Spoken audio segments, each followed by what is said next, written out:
Okay, today I will be demonstrating a monetary policy problem. So here goes. The Federal Reserve buys $10,000 in bonds from YOLO Consulting Firm, which then deposits the money in a checking account at Wachovia Bank.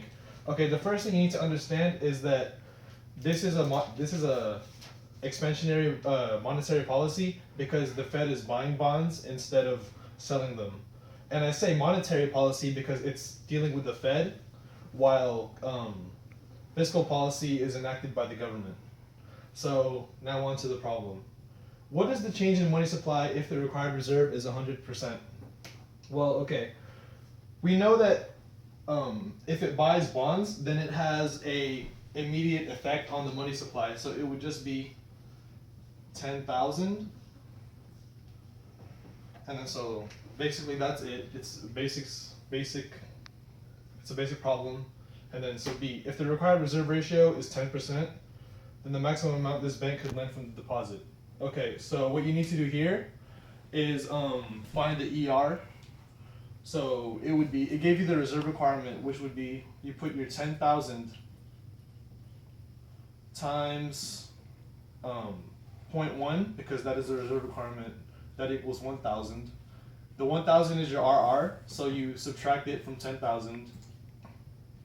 So 10,000 minus 1,000 equals 9,000. That would be your ER, which is the maximum amount the bank could lend. And then for number 2, the maximum increase in money supply, that's just going to be dealing with the money multiplier, which is 1 over your RR. So you have your 9,000 right here from the previous problem. 9,000 multiplied by 1 over your RR, which is 0.1, which is 10. So it's 9,000 times 10 equals 90,000. So the last thing you need to do is you need to account for the $10,000 in bonds that they already bought.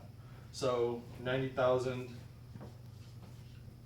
times or plus 10,000 equals 100,000.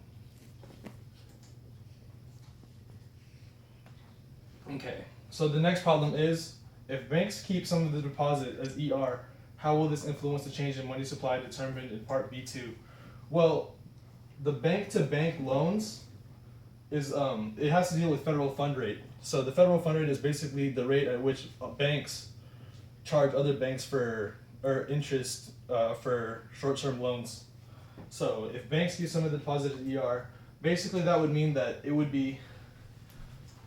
be lending out the full ER. So it would mean that it would have to be less than the maximum, and your maximum is 100,000, so it would be less. Less. So less than 100,000. We don't have the specific number, but just know that it's less. And then if the public decides to hold some money in the form of currency rather than in DD, how will this influence the change in money?